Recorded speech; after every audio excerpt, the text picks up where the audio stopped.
that I haven't shook my shadow, and every day it's trying to trick me into doing battle. Calling out fake up, wanna get me rattled, wanna pull me back behind the fence with the cattle. Building your lenses, digging your trenches, put me on the front line, leave me with a dumb mind with no defenses, but your defenses. If you can't stand to feel the pain, then you are senseless. Since this, I've grown up some different kind of fighter. And when the darkness comes, Ne surtout pas se simplifier, se cloner, se robotiser.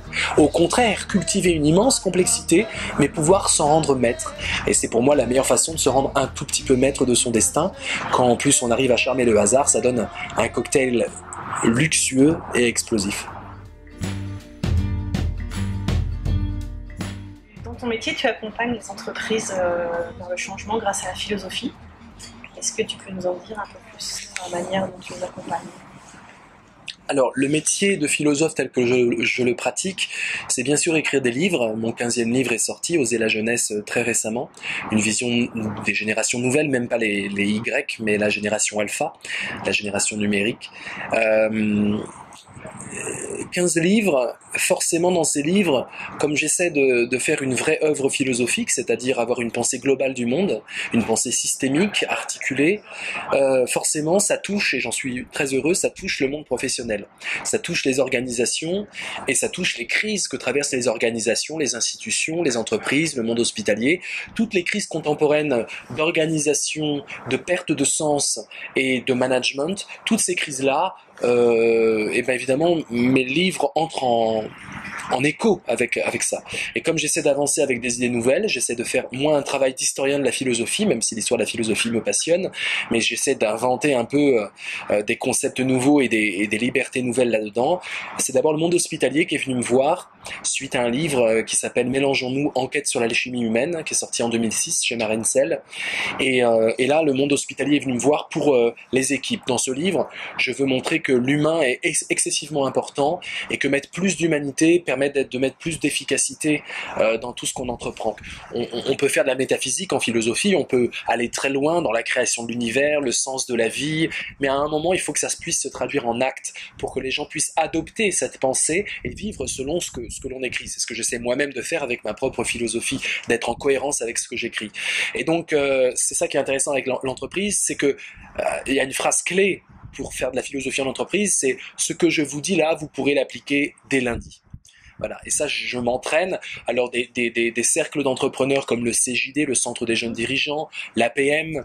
L'APM, c'est une association pour un nouveau management, bénéficie un peu de mon travail, mais moi, je bénéficie aussi d'être complètement connecté à des gens de terrain, des entrepreneurs, des grands, des petits, de toutes les tailles, et d'avoir un peu cette remontée des problématiques dans le secteur professionnel. Et j'essaie de faire ce grand écart, ce pari, difficile mais absolument passionnant, de pouvoir écrire de la philosophie, mais qu'elle puisse être accessible par tout le monde.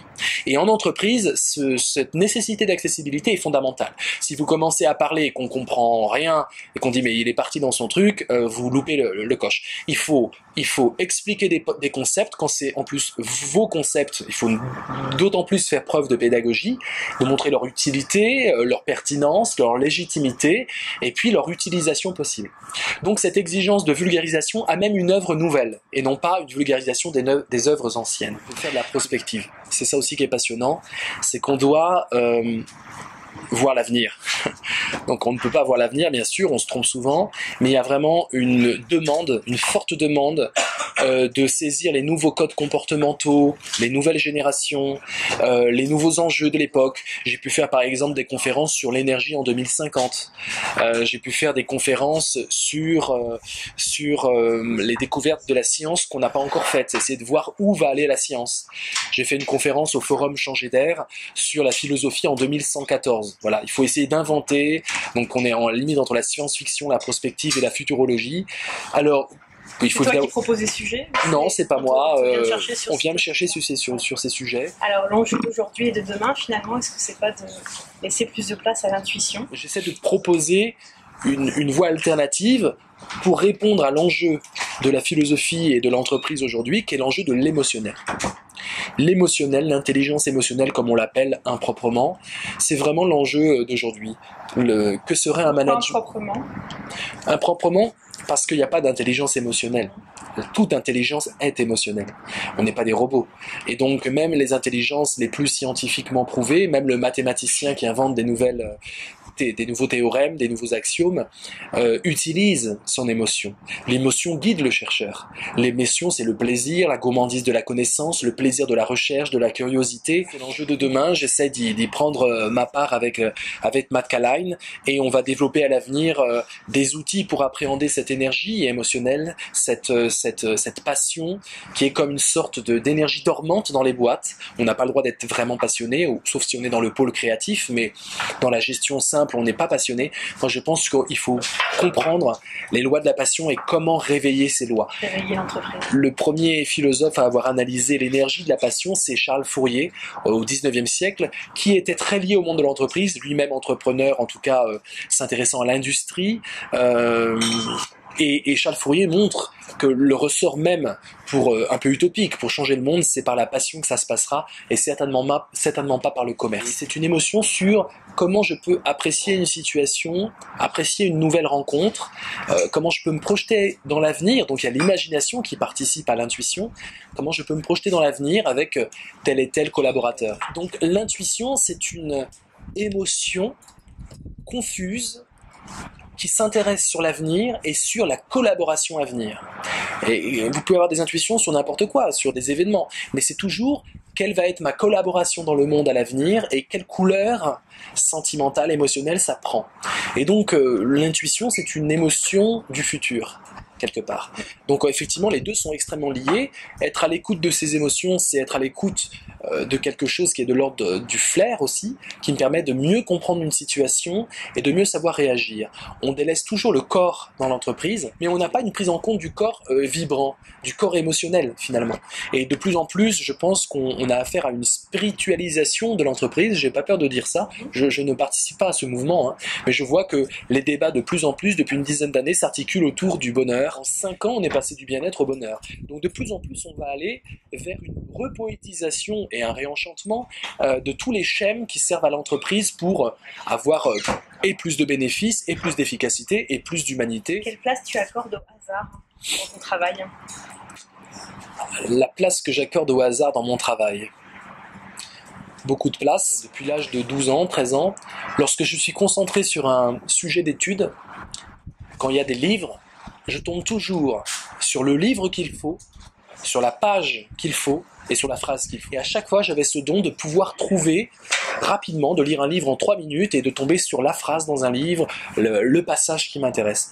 Donc c'est le hasard. C'est le hasard.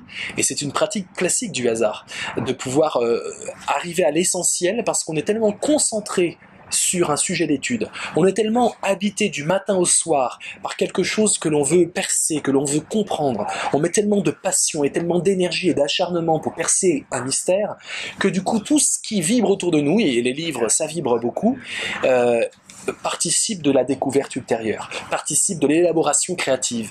Je pense que n'importe quel artiste vit ça. Il ne s'agit pas de se soumettre au hasard. Mais il s'agit d'utiliser le hasard comme un levier d'innovation. Et dans mon écriture, je l'utilise. Dans mon dernier livre, Oser la jeunesse, le dernier chapitre est très fortement inspiré par ça. Dans mon livre sur l'ambition, je parle de 3 navigateurs, dans Destin en haute mer, qui est un des chapitres. Et les 3 navigateurs, j'ai utilisé le jeu du phénix pour faire leur portrait, parce que Internet et mes recherches littéraires ne me permettaient pas de nourrir ces portraits. Et ensuite, à partir de ce hasard, j'ai essayé de vérifier scientifiquement ce que le hasard me donnait. Et ça a donné des choses merveilleuses. En parlant sur l'ambition, j'ai montré que le hasard avait une place essentielle et que les ambitieux sont d'abord des jeunes qui ont été blessés par l'histoire d'un autre, un parent notamment, et qui sont beaucoup plus perméables au hasard des rencontres que les autres. Beaucoup plus ouverts aux personnalités inspirantes qui gravitent autour d'eux. C'est une des clés de l'ambition. Donc le hasard, c'est pas tellement y croire de façon mystique, certainement pas. Je me méfie de l'usage du hasard qui peut être schizophrénique. Donc il ne s'agit pas de décider de sa vie au hasard. Il s'agit de décider de sa vie en utilisant le hasard pour créer du nouveau. Et je pense que le hasard fait très très bien les choses. Parfois, c'est assez étonnant. Ça permet d'augmenter cet émerveillement qui est à la base de la philosophie. Dernière question, Vincent. Le luxe d'être soi, ça signifie quoi pour toi? Le luxe est quelque chose qui me passionne. J'ai travaillé avec des grandes boîtes de luxe, avec Lancôme, avec Thierry Mugler, avec Azzaro. Et donc je m'intéresse au luxe. Le luxe, ce qui est intéressant, c'est qu'il y a quelque chose de commun avec la philosophie. Qu'est-ce que le luxe? Si j'avais une définition à donner, ce serait l'art de dompter la complexité. Prenons un cigare. J'aime beaucoup la philosophie du cigare. Lorsque vous goûtez un cigare et que c'est d'un très haut calibre et un très haut niveau, vous avez tous les arômes, toute la complexité aromatique qui a été domptée. C'est-à-dire qu'il y a une cohérence qui émerge d'une complexité absolue. Comment dompter la complexité? La signature qu'on a trouvée pour la boîte que j'ai créée, Matkalain, c'est de la complexité à la complicité. Et la complicité, c'est être ami avec. La complicité, c'est être dans les mêmes mailles du filet. Et donc, mon obsession, c'est comment, dans un monde complexe, on va pouvoir devenir les amis de la complexité. Non pas nier la complexité au nom de la simplicité, arriver à se rendre maître d'une complexité, et du coup, c'est une explosion de bonheur, une explosion de beauté, une sophistication parfois, et parfois ça a même l'air naturel. Et cet art-là, c'est un art de vivre. C'est un art de vivre, forcément. Et pour parler de soi et d'identité, qu'est-ce qu'une identité sinon une complexité qui a été domptée? Nous passons le reste de notre vie, l'entièreté de notre vie, nous la passons à essayer de dompter qui nous sommes. Dompter nos origines, nous familiariser avec nous-mêmes, apprendre qui on est dans le miroir des autres. Et donc, à chaque fois, il s'agit de comprendre à la fois qu'on est hyper complexe, ne surtout pas se simplifier, se cloner, se robotiser. Au contraire, cultiver une immense complexité, mais pouvoir s'en rendre maître. Et c'est pour moi la meilleure façon de se rendre un tout petit peu maître de son destin. Quand en plus on arrive à charmer le hasard, ça donne un cocktail luxueux et explosif. Merci Vincent. Merci.